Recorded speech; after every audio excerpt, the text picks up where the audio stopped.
y habíamos hablado sobre un tema, bueno, ahorita Helen hizo casi que me quitó la prédica, pero estaba hablando sobre asuntos de dinero, y es importante. ¿Por qué en la iglesia hablar de dinero? Yo creo que hay que hablar claro, porque es un tema que se habla por todo lado, para bien o para mal. Y al final de cuentas, nosotros somos influenciados por el dinero. Hay muchas personas que por dinero han perdido todo lo que tienen, por el amor al dinero. Hay personas que por dinero pierden su familia, que por dinero pierden la felicidad, la paz, la alegría, los hijos. Hay personas que, sabiendo administrar correctamente el dinero, viven una vida ejemplar, disfrutan de bendición. Y decíamos, hoy hace 15, decíamos, pues el dinero no lo vamos a poner signo positivo o negativo.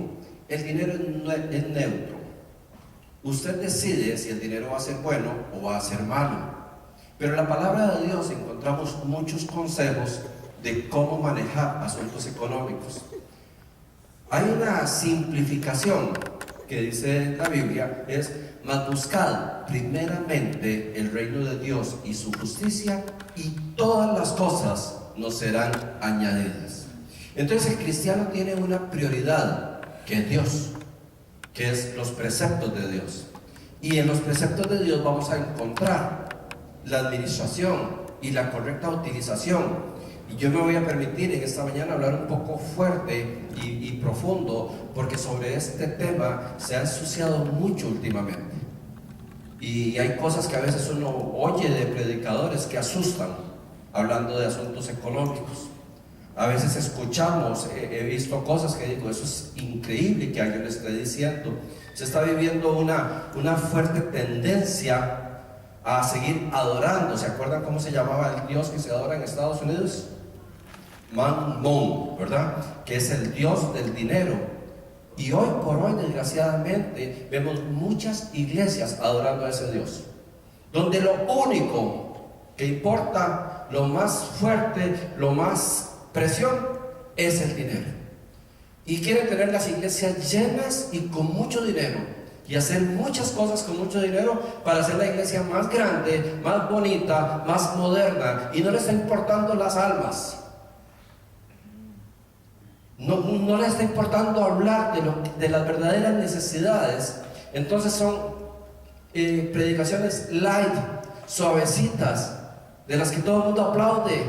Y levante su mano y diga: Dios me va a prosperar y me va a dar 7 carros. Y la gente se pone a pegar brincos de alegría.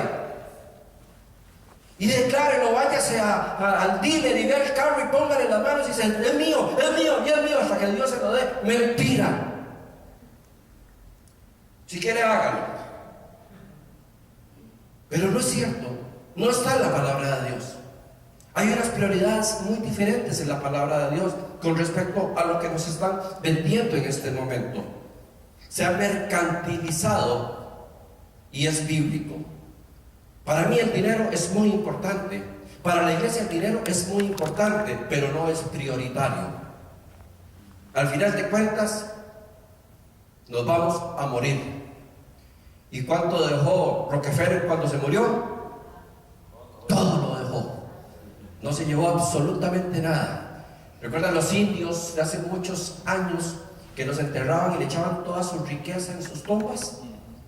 Ahora, miles de años después, abren las tumbas y ahí están las riquezas. Alguien se está haciendo fiesta con eso. Porque no te llevas nada, porque nosotros somos seres espirituales y eternos, y el dinero es un medio para pasar por esta tierra en bendición, en alegría y en paz. No es la razón de ser, ni del ser humano, y mucho menos de los cristianos. Quiero hablar perdón, porque se me acaba de perder el bosquejo. ¿Alguien no quiere que hable de esto? Quiero hablar de una historia que está en la Biblia, en Segunda de Reyes 5, y es la historia de un hombre que se llama Giesi, o Giesi. Él era un siervo. Giesi era el siervo, era el esclavo, el siervo que tenía Eliseo. Eliseo era el profeta de Dios. Y había un hombre que apareció con una lepra enorme llamado Naamán. Y Naamán fue a hablar con el siervo de Dios porque le dijeron que él tenía el poder, que lo podía restaurar. Y donde él llega a hablar con el siervo de Dios, él le dice: ve, lávate en el Jordán 7 veces y serás sano. Creo que casi todos posiblemente conocemos la historia. El hombre fue, se obedeció y regresó completamente sano. Cuando Naamán llega sano a agradecerle a Eliseo, es tanta la alegría de él que él trae un montón de riquezas para dárselas a Eliseo. Pero Eliseo, como era un profeta de Dios, identifica que dentro de esas riquezas que le está dando viene una mezcla de idolatría por otros dioses, de sacrificios y de todo, y decide no aceptarlo. Y vámonos a la historia. Dice: y volvió al varón, hablando de Naamán, y volvió al varón de Dios, él y toda su compañía, y se puso delante de él y le dijo: he aquí, ahora conozco que no hay Dios en toda la tierra, sino en Israel. Te ruego que recibas algún presente de tu siervo. Mas él dijo, Eliseo: vive Jehová, en cuya presencia estoy, que no la aceptaré. Y le instaba que le aceptara alguna cosa, pero él no quiso. Y él le dijo: ve en paz. Se fue pues y caminó por media legua de tierra. Entonces Giesi, criado de Eliseo, el varón de Dios, dijo entre sí: he aquí mi señor estorbó a este varón, a este sirio Naamán, no tomando de su mano las cosas que había traído. Vive Jehová, que correré tras él y tomaré de él alguna cosa. Y siguió Giesi a Naamán. Y cuando vio a Naamán que venía corriendo tras él, se bajó del carro para recibirle y le dijo: ¿va todo bien? Y le dijo: bien. Mi señor me envía a decirte: he aquí vinieron a mí en esta hora del monte de Efraín 2 hombres de los hijos de los profetas. Te ruego que les des un talento de plata y 2 vestidos nuevos. Y dijo Naamán: te ruego que tome 2 talentos. Y él le insistió, y a todos talentos de plata y en 2 bolsas y 2 vestidos nuevos, y los puso a cuestas a 2 de sus criados para que lo llevasen delante de él. Y así que llegó a un lugar secreto, él tomó de mano de ellos y lo guardó en la casa, y luego mandó a los hombres que se fuesen. Y entró y se puso delante de su señor. Y Eliseo le dijo: ¿de dónde vienes, Giesi? Y él dijo: tu siervo no ha ido a ninguna parte. Entonces le dijo: ¿no estaba también allí mi corazón cuando el hombre volvió a su carro a recibirte? Es tiempo de tomar plata, de tomar vestidos, olivares, viñas, ovejas, bueyes, siervos y siervas. Por tanto, la lepra de Naamán se te pasará a ti y tu descendencia para siempre. Y salió delante de él leproso, blanco como la nieve. Esa es una historia que nos confronta y que nos explica hasta dónde nos puede llevar la ambición, la codicia y el amor, el dinero. Naamán había dicho no. Lo que le estaba ofreciendo Naamán era como para hacerse millonario el resto de su vida, porque eran talentos de plata y vestidos. O sea, venía con un cargamento, con un tesoro. Qué difícil cuando nos ponen las cosas tan en bandeja. Qué difícil cuando nos ponen las cosas, un negocio que no es bueno, pero es que deja tanto dinero, que a veces decimos en nuestra ignorancia: bueno, pues últimamente hasta puedo ayudar a la iglesia si hago este negocio. Si me meto en narcotráfico, hasta puedo diezmar más y bendecir la iglesia. Y comenzamos a chantajear a Dios con lo que vamos a ayudarle, a costa de hacer algo que no tenemos que hacer. Me decía mi hermano la última vez que estuve en Costa Rica, me decía: mira, tenemos un problema con un pastor que lo anda buscando el narco para matarlo. Un pastor, porque había comenzado a aceptar ofrendas de los narcos, porque había comenzado a ser seducido por la tentación. Y de pronto llegó un narco y le dijo: yo te voy a comprar un terreno bien grande para que hagas la iglesia. Y yo te voy, y el hombre, sabiendo que era narcotraficante y sabiendo, no le importó porque la tentación era muy grande. Compraron un terreno, hicieron un edificio, pero se sabe que con el diablo no se pueden hacer negocios porque tarde o temprano te cobra. Y cuando estaba todo organizado y cuando estaban celebrando la gran bendición que Dios les había dado, llegó el narco a cobrar y decir, bueno, pues ahora vamos a seguir lavando dinero en la iglesia. Entonces, de todo lo que ofrendemos nosotros, usted me va a devolver un porcentaje de dinero limpio, declarándome misionero. Ve hasta dónde llegan las cosas. Yo no sé si ese pastor que se hizo, pero lo andaban buscando para matarlo, porque se metió a hacer negocios por codicia. Pero ¿cuántos no están, tal vez no en una cuestión tan extrema, pero sí seducidos por negocios que Dios no quiera que nos metamos, pero dejan mucho dinero y nos pueden hacer un rato feliz? Este criado, donde vio que Eliseo le dijo a Naamán, no te voy a aceptar un solo centavo. Él hasta lo recriminó y le dice, estás estorbando a este hombre. O sea, este hombre quiere bendecirte y usted no le quiere aceptar la bendición. Y Eliseo se plantó y dijo, no, en mi espíritu sé que es incorrecto recibir lo que este hombre me está ofreciendo. Y se va y se queda ese criado pensando y dice, ¿cómo es posible? Es que cómo brillaban esos talentos de plata, qué vestidos, qué riquezas. Y tiene una tremenda idea, y después de que se va, al rato corre tras Naamán y le viene con una mentira.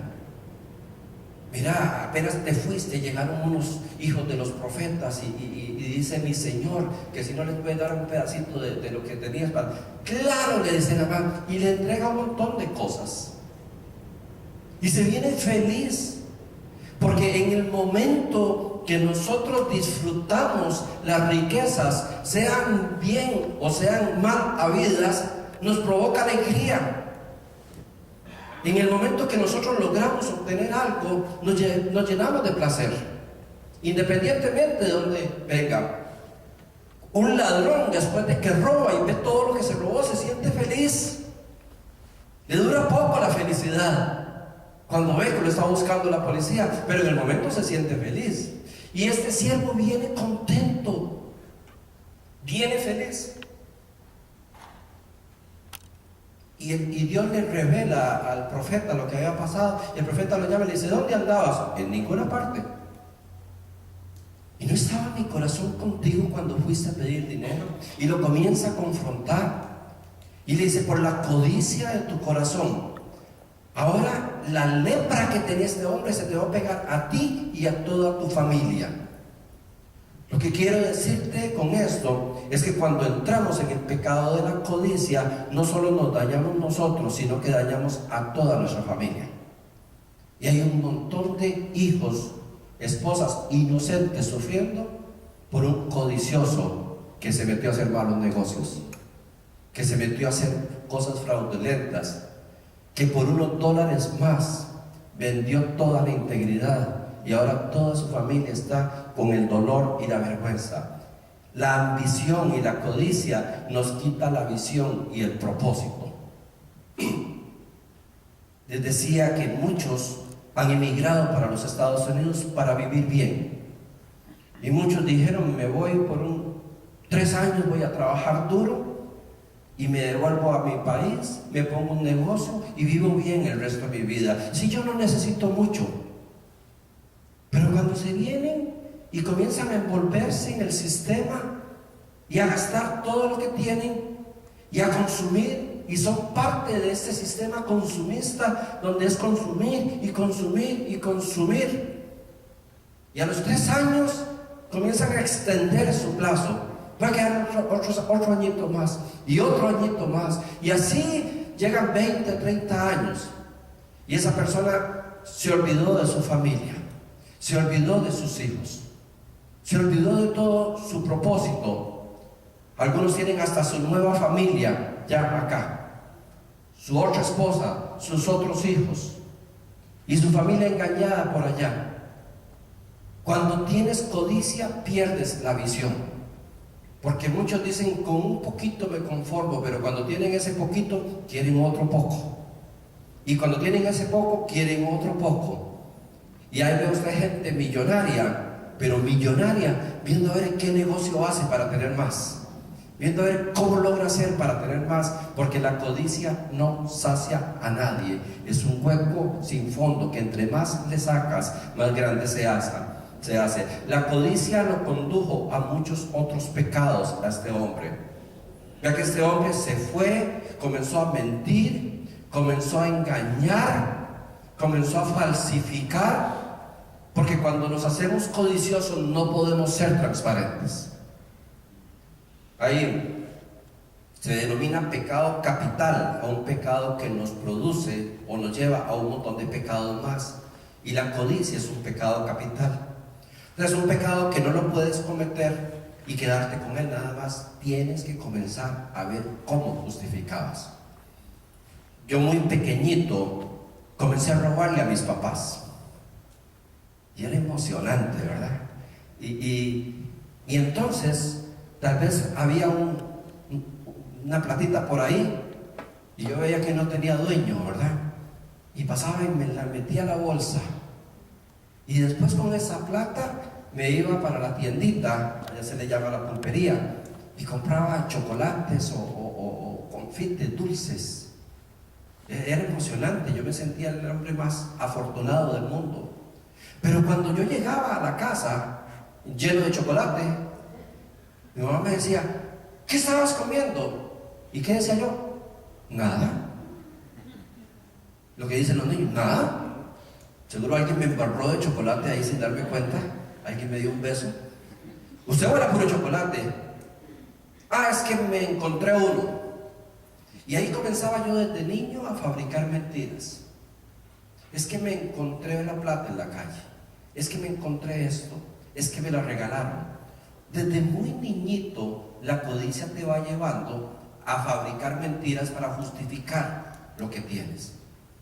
Por eso es que las personas que andan en malos negocios se hacen expertos mentirosos, se hacen expertos falsificadores. No pueden tener una vida transparente, no pueden decir lo que tienen como una bendición de Dios, sino que tienen que comenzar a justificar y a mentir, porque la codicia nos conduce a una cadena ilimitada de pecados. El amor por la riqueza trajo enfermedad y desgracia a él y a toda su familia. No se impresione cuando vea a alguien tan poderoso disfrutando de mucho dinero, porque usted no sabe cómo va a terminar esa persona. Porque he visto personas matándose, trabajando 2, 3 turnos por dinero, y los he visto viejos, solos y arruinados. Ni los hijos lo quieren. Y es que yo me maté por los hijos. Es que no era tu responsabilidad matarte por tus hijos, era criarlos, disfrutar y vivir con ellos. Con menos que hubieras trabajado, hubieras compartido más. ¿Cuándo sacaste un tiempo para ir a la plaza a jugar bola con ellos? ¿Cuándo sacaste un tiempo para compartir, para jugar, para divertirte? No, pero es que salías cuando estaban dormidos, llegaban cuando estaban dormidos, y el sábado trabajabas, y el domingo si podías volvías a trabajar, y llegabas ratitos tan cansado que lo que no quiero ver son niños, y había que separarlos de la casa. Y ese hombre o esa mujer que se matan y se matan y se matan, terminan que sin el vínculo de amor de los hijos, y terminan abandonados, porque la codicia nos lleva a una desgracia final. Porque los hijos no entienden asuntos de dinero. Porque el hijo no entiende el valor del dinero, pero sí entiende el valor del tiempo, de la dedicación, del amor. Y el padre nunca estuvo con él porque tenía que trabajar. Y el padre nunca disfrutó con él porque estaba muy cansado. Y la mamá nunca disfrutó porque tenía 3 trabajos. Y comenzamos a ver por qué se está haciendo. Y la mayoría de veces es por codicia. Por codicia. Porque podríamos vivir de una forma más regulada y disfrutar más la vida. Pero tenemos un mundo de competencia tan fuerte que es que tenemos que ver cómo sacamos más dinero y cómo sacamos más dinero. Ese es un engaño, y principalmente en este país es tan fuerte, y vemos las familias destruyéndose por dinero, familias desintegradas por dinero. Ya ni siquiera están peleando herencias, simplemente por obtener más. Me recuerdo las películas del western, de la fiebre del oro, ¿verdad? Como la codicia llevaba a la gente a matarse entre sí, a matarse entre la familia, a venderse de todo por obtener el oro. ¿Y para qué? ¿De qué te sirve al final de cuentas acostarte todo viejo y enfermo sobre un cofre lleno de dinero y solo, sin que nadie te quiera? A lo mejor los hijos como buitres, esperando que te mueras para repartirse el dinero. A lo mejor los hijos lo único que interesa es que se muera el viejo para ver cómo accedemos a la riqueza que generó. Hay cosas mucho más importantes. La palabra de Dios, Jesús comienza a hablar asuntos de dinero muy grande y nos dice que el dinero direcciona al hombre, porque donde está tu tesoro, ahí está tu corazón, y de él mana la vida. O sea, lo que tenemos en el corazón es lo que vamos a generar en la vida.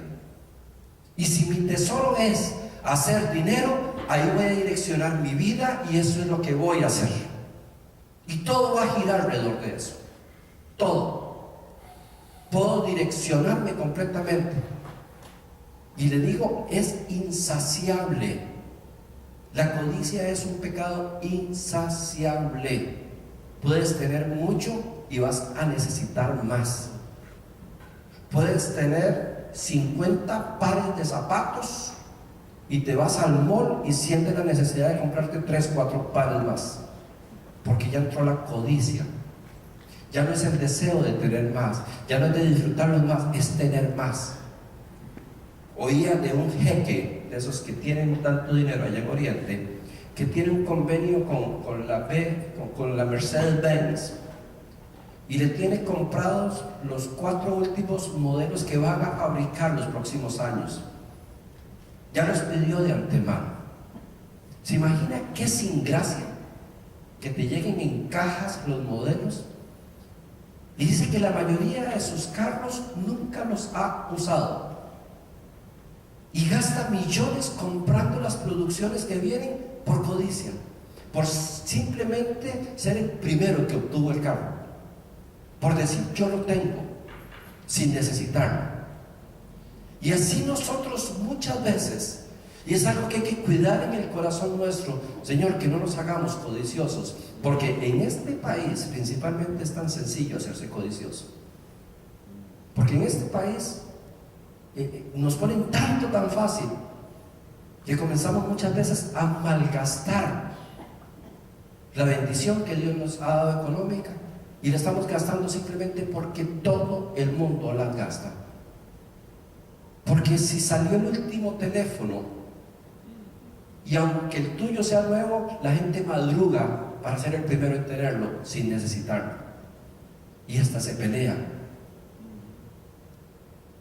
En Costa Rica se hizo unas filas enormes ahora con el iPhone 6, y yo me quedaba viendo la noticia y digo, un país tan pobre, que lo único que tiene rico es el nombre, Costa Rica, un país tan pobre, gente con tantas necesidades, muchachos con tantas necesidades, toda una noche haciendo fila, muchos pidiendo plata prestada en sus trabajos, simplemente para decir tengo el iPhone 6 y tomarse la foto y publicarla en Facebook.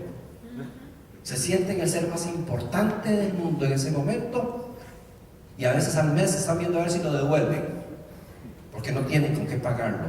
Pero la codicia carcome, es como un cáncer, y a veces nosotros lo tomamos muy en broma, pero hay que tener cuidado con este espíritu inmundo de codicia que se comienza a meter en los corazones. Cada vez que vayas a comprar algo, fíjate lo que tienes, date cuenta si realmente lo necesitas, o es que lo tiene la vecina, o es que lo compró fulanito, o es que lo tiene tal. No es que tenemos que vivir miserables, es bonito tener cosas buenas, pero no podemos vivir para ellas. deberían ser una bendición que llegue a nosotros como consecuencia de buscar de Dios y no vivir exclusivamente para eso.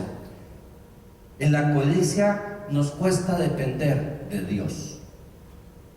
¿Sabe que el hombre entre más tiene, menos siente la necesidad de Dios? Por eso es que las iglesias normalmente están llenas de gente pobre, porque la gente pobre necesita de Dios o necesita para su economía y se siente dependiente de Dios. Pero váyase a tocar puertas, a hablar de la palabra de Dios a un barrio rico, nadie te abre la puerta, porque no necesitan nada, porque se predicó un evangelio que era para pobres.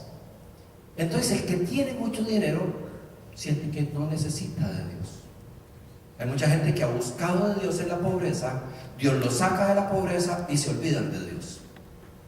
Porque si tengo tanto dinero, tengo que disfrutarlo, y tengo que hacer esto, y tengo que hacer lo otro, y tengo que hacer acá, y tengo que hacer allá. Nos llenamos de tantas cosas que no necesitamos y trabajamos a veces tanto para ellas y no nos damos cuenta que estamos cayendo en una tela de araña.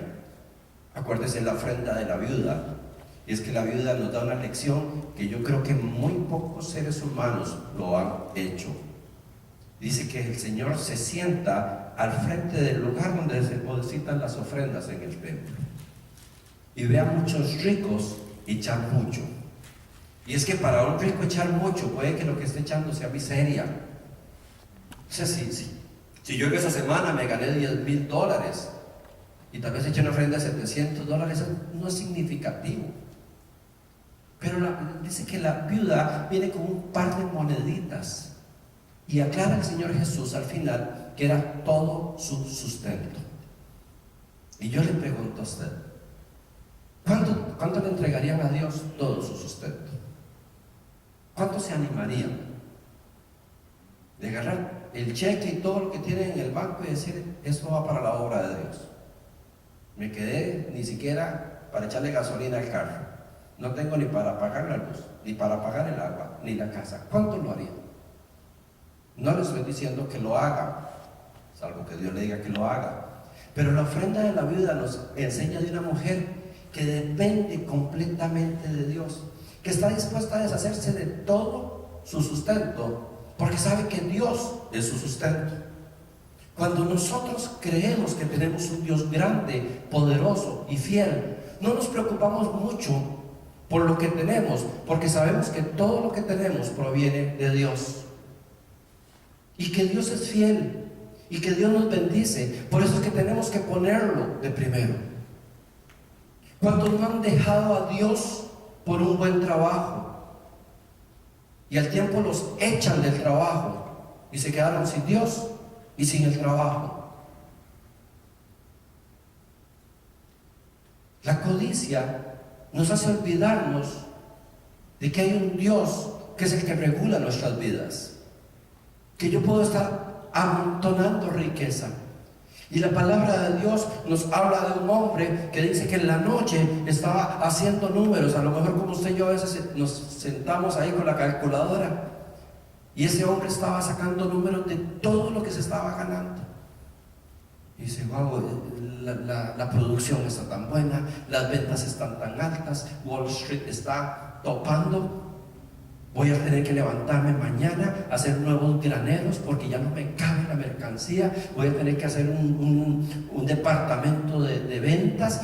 Ese hombre estaba como loco con la bendición económica, cuando de pronto recibe una voz que le dice, insensato, ¿no sabes que esta noche viene por tu alma? O sea, ¿cuántos no se han muerto haciendo cuentas? ¿Cuántos no se han muerto haciendo planes? No digo que no los hagamos, les digo que tengamos a Dios de primero. Tengamos a Dios de primero en nuestros sueños, tengamos a Dios de primero en nuestra vida. Mas buscad primeramente el reino de Dios y su justicia, y todas las demás cosas nos caerán como bendiciones. Quiero hablar rápidamente, porque no quiero profundizar en esto, sobre el tema de los diezmos y las ofrendas, porque son mecanismos que Dios estableció para bendecir a los seres humanos. El ser humano se desprende de Dios a través del pecado en el Edén. Y rapidito el ser humano comienza a tratar de conectarse nuevamente con Dios. De ahí es donde nace la religión. Habíamos hablado en semanas anteriores que la religión viene de una palabra griega que es religar. Y la religión es el intento que hace el hombre de volverse a ligar a Dios. Y el hombre comienza a tratar de religarse con Dios a través de ofrendas, a través de regalos. Y sin que Dios le haya dicho nada, el hombre comienza a ofrecer de lo mejor que tiene. Y agarra el mejor cabrito y lo sacrifica a Dios. Y agarra las mejores frutas, verduras y se las comienza a sacrificar a Dios. Es algo muy natural del ser humano, ¿verdad? Que los hombres, cuando nos hemos portado bien mal, amén. Bueno, solo yo, cuando yo me he portado bien mal, comienzo a no ver quién le regala a la esposa para contentarla. Muchos de los hombres se van de fiesta toda la noche y ya a las 6 de la mañana compran un ramo de flores y contratan un trío, un mariachi, y ahí van a tocarle la puerta a la esposa para que los deje entrar. Porque para el ser humano, después de que ha hecho algo bien malo, trata de compensarlo ofreciendo cosas. Eso fue lo que estableció la religión. La religión se basó en el hombre buscando agradar a Dios con regalos. Y es que sí, los regalos te agradan, atraen la atención. Los regalos quieren decir mucho, los buenos regalos. Y el hombre se comienza a conectar con Dios, y a través de las ofrendas que los hombres le están dando a Dios, se establece un régimen de ofrendas con el cual Dios acepta un primer vínculo y queda conectado de una forma religiosa el hombre con Dios. Y ahí camina el hombre cerca de 4000 años ofreciendo supuestamente de lo mejor. Dios acepta el mecanismo y lo legaliza y lo establece en la ley de Moisés.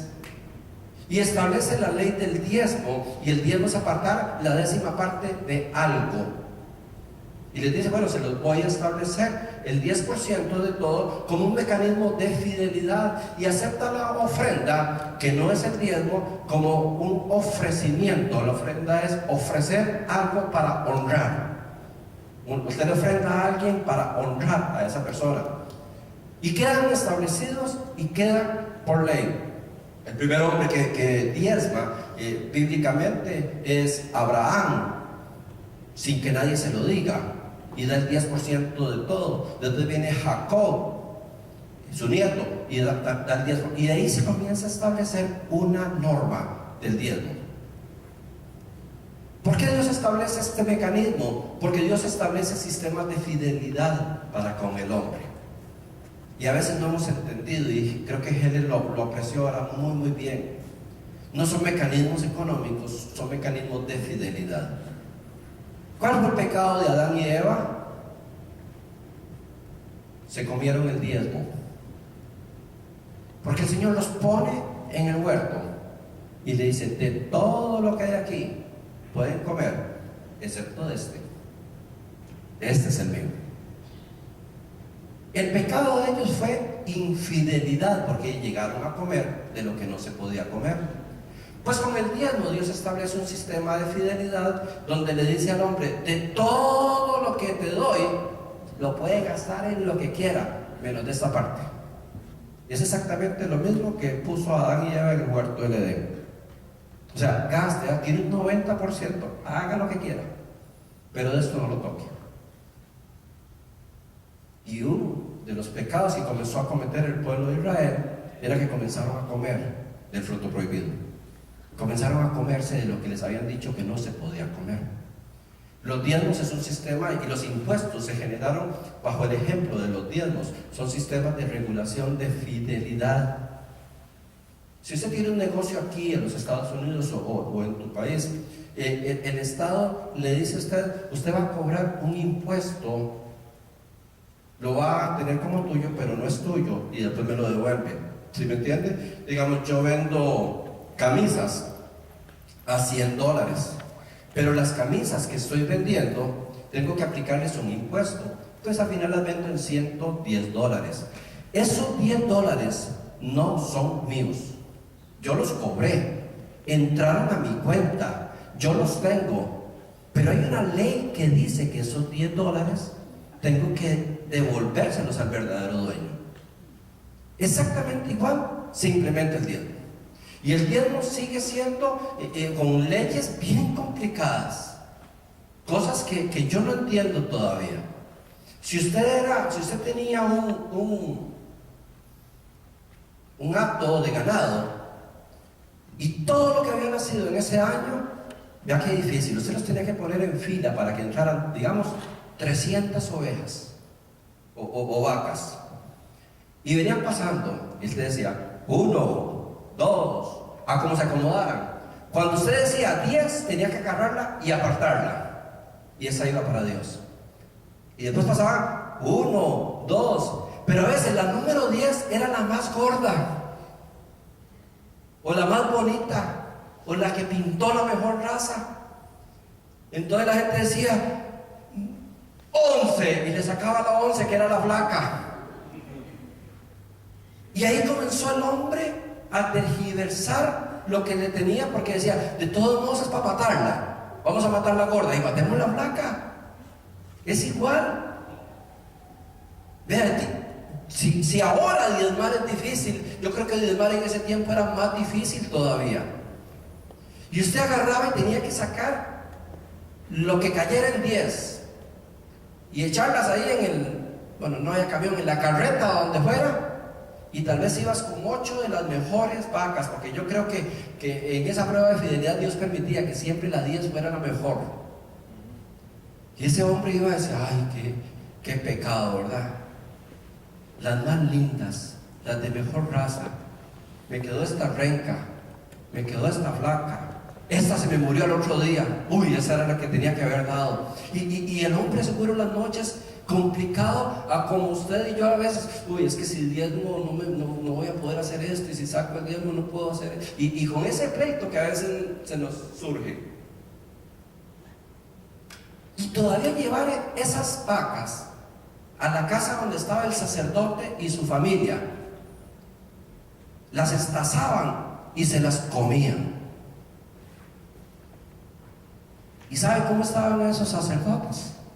Hinchados de comer. Y decir, ¿usted sabe qué pecado? Como dicen ahora, tanta gente con necesidad, tanta gente pobre, y traer las mejores 10 vacas a este gordo para que se las coma con sus hijos gordos y sus esposas gordas. ¿Le están comiendo? No, eso es una injusticia. Yo mejor agarro esta vaca, la hago pedacitos y se la reparto a los pobres. Eran las tentaciones que comenzó a recibir el hombre, y por eso el hombre comenzó a torcer la palabra de Dios, y se crearon una ley que se establece para el pueblo de Israel, que se llama la Misná. Y la Misná es una ley que trata siempre de acomodar la ley de Dios a los intereses del hombre. Y comenzaron a ver, bueno, la verdad es que si es para matarlo y es para que se los coma ese gordo, o para quemarlos, mejor démosle lo que nos sirve. ¡Qué pecado! Si es para quemarlos, es un desperdicio. Comienza el hombre. Hay muchas personas que dicen, yo no diezmo, yo prefiero ayudar a los pobres.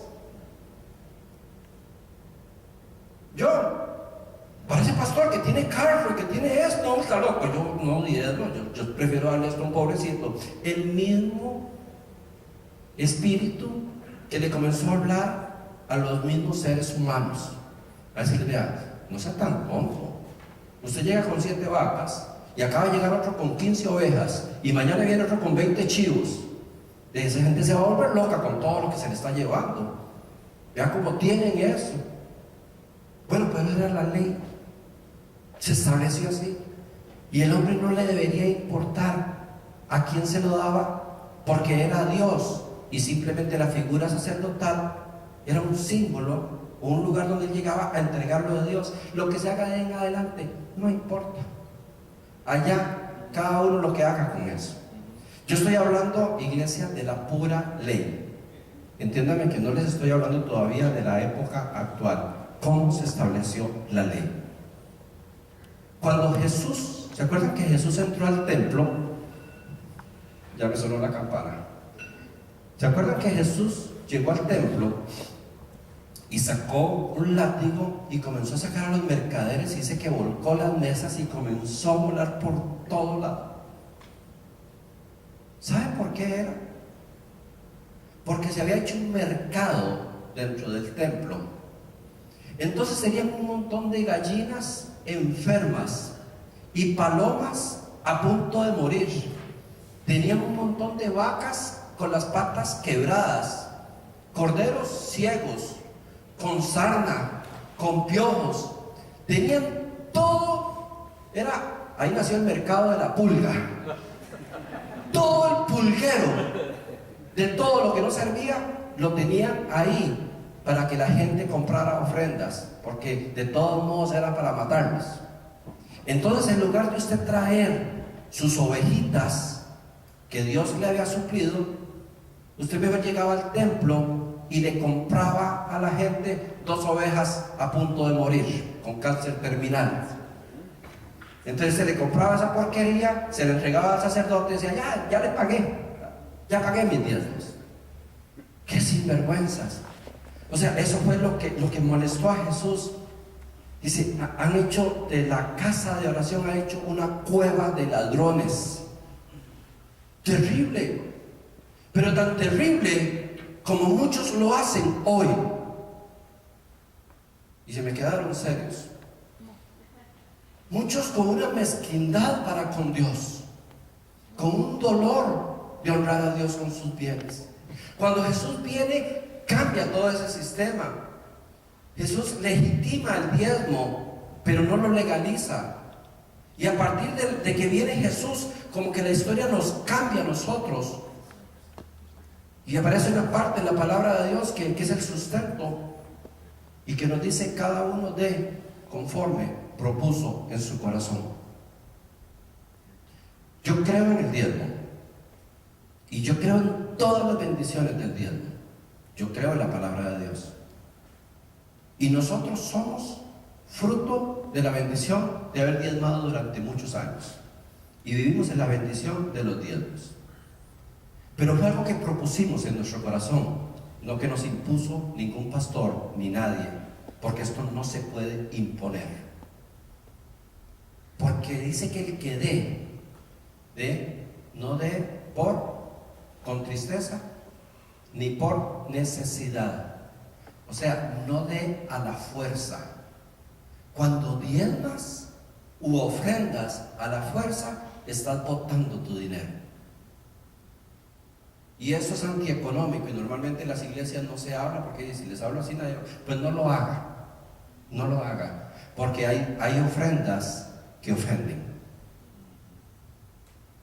Y vean, ¿por qué mató Caín a Abel? Dice en el mismo libro de Malaquías, cuando se está hablando de todo este desorden que se había hecho, dice: ¿por qué no agarran lo que me ofrecen a mí y se lo llevan a su príncipe a ver cómo quedan con él? ¿Por qué no agarran ese montón de animales viejos a punto de morir y se lo llevan como regalo al rey a ver qué les dice? A mí sí me lo traen. O sea, decía Helen ahora, y estábamos en sintonía y no habíamos hablado, es una cuestión de actitud. Yo no voy a entrar en el tema si los diezmos están vigentes o no están vigentes. Yo decidí diezmar y Dios bendice esa actitud. Si usted lo decide, Dios te va a bendecir. Pero quiero decirte que si usted decide no diezmar, no está ni en pecado, ni en maldición, ni en condenación. Es una cuestión simplemente de decisión, como el pecado. Cuando el Señor viene y trae la nueva ley, que es la gracia, el Señor no mete requisitos obligatorios y no se deja el espíritu de la ley. Queda la misma ley en su espíritu, pero le quita el legalismo. No sé si me explico. No es que porque Jesús llegó ya los 10 mandamientos no existen. No, hay que seguir honrando al padre y la madre. No hay que matar, no hay que robar, hay que tener a Dios de primero. O sea, todas esas cosas existen, pero sin legalismos. Y lo que el Señor quita con su muerte es todo el legalismo de la ley.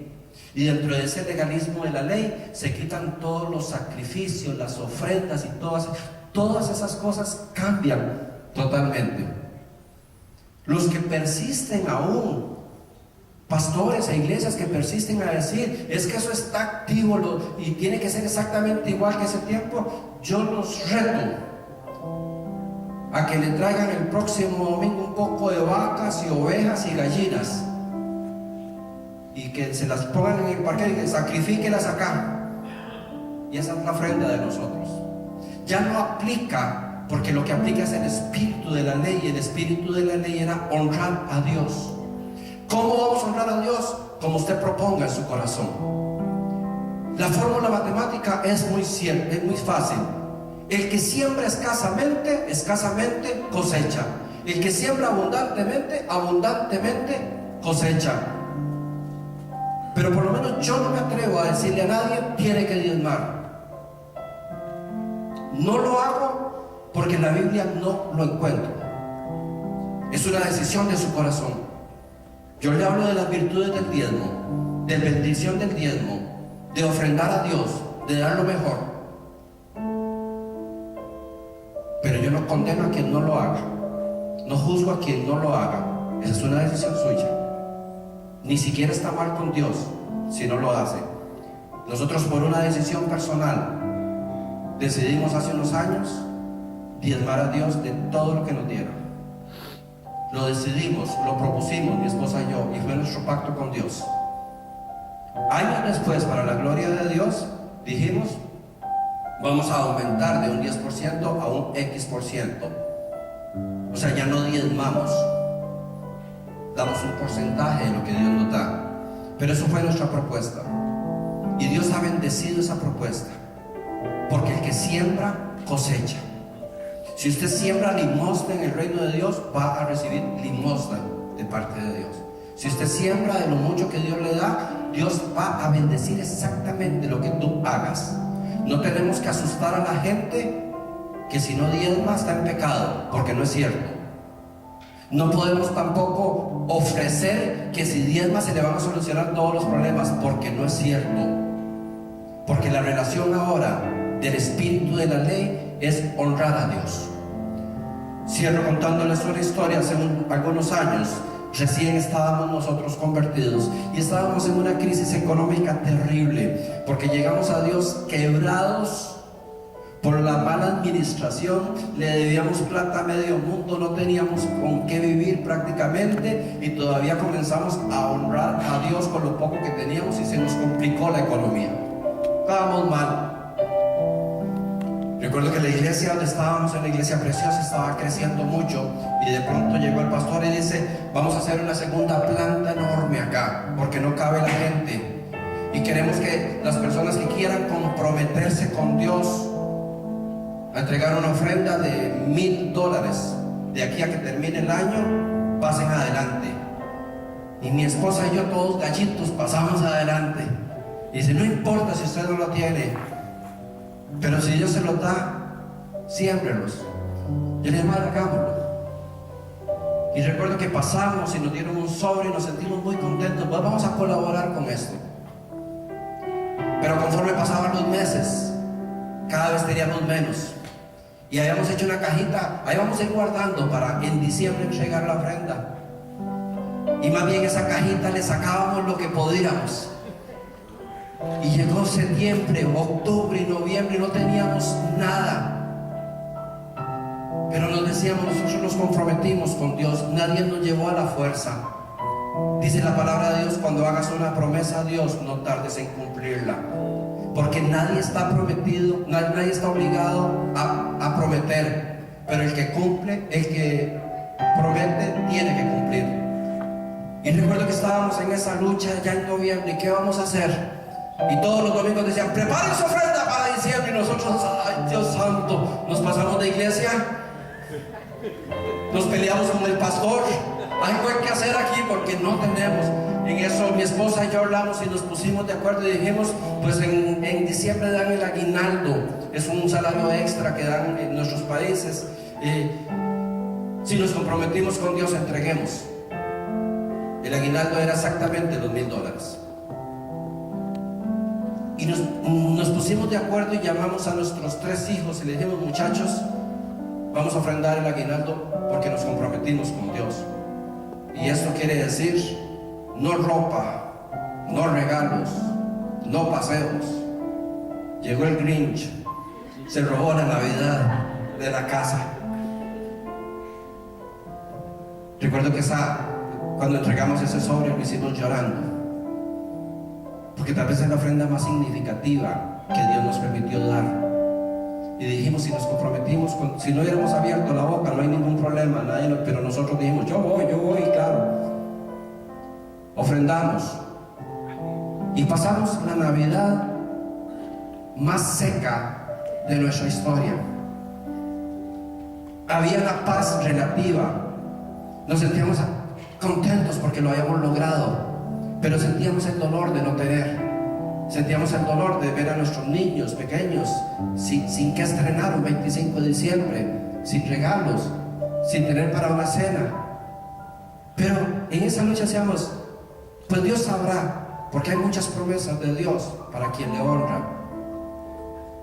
Y pasó Navidad y ya cerca del fin de año llegó el pastor general y nos dice, Fernando y Mayra, yo quiero que ustedes el 31 de diciembre den el testimonio a la hora de la prédica terminando el año. Y nosotros bien emocionados.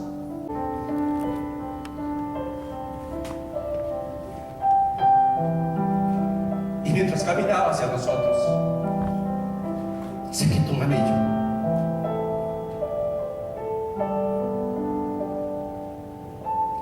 Y entre lágrimas nos tiraba besos.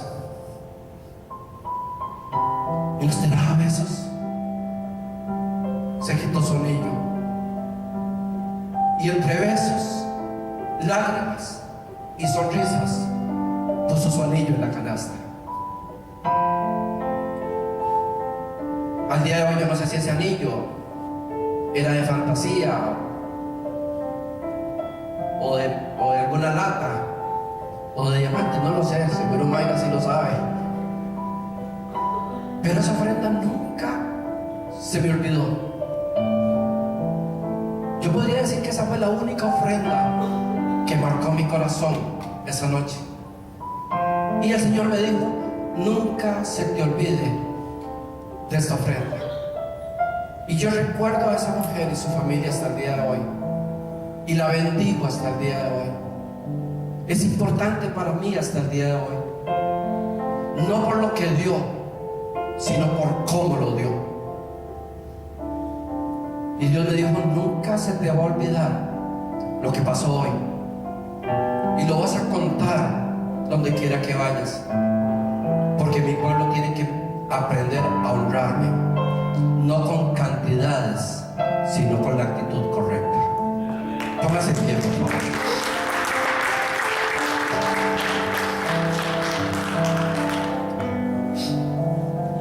El tema económico es un tema complicado de las iglesias, se ha prostituido mucho. Y hay muchos pastores que andan viendo a ver qué les sacan de plata a las personas.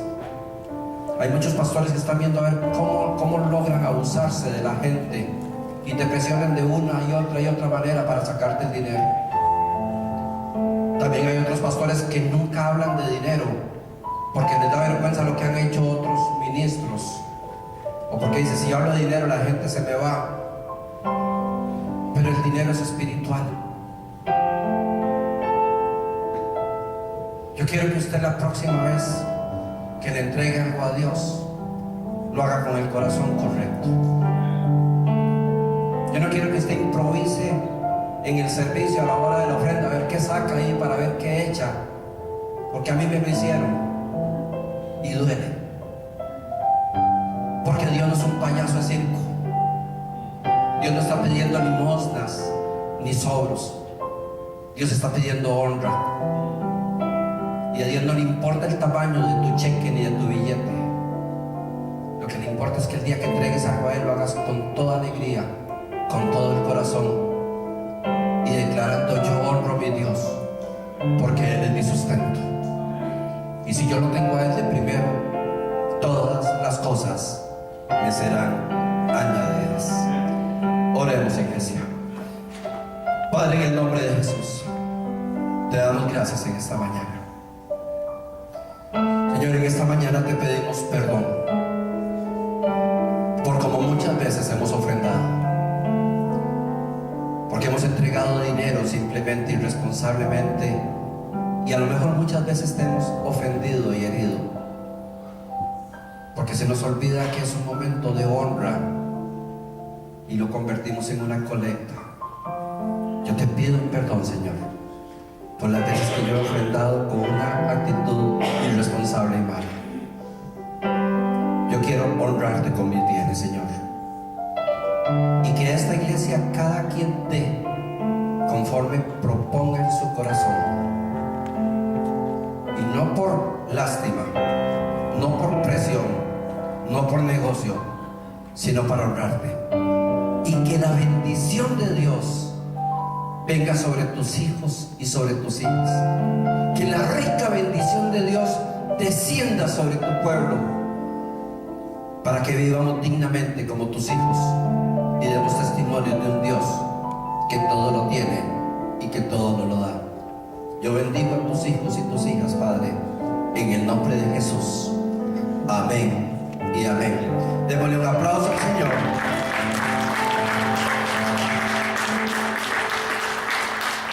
Que la palabra de Dios quede en su corazón, que el Espíritu de Dios lo mantenga esa semana bien alegre, bien contento, bien lleno de salud, de energía, y nos vemos aquí, si Dios lo permite, el próximo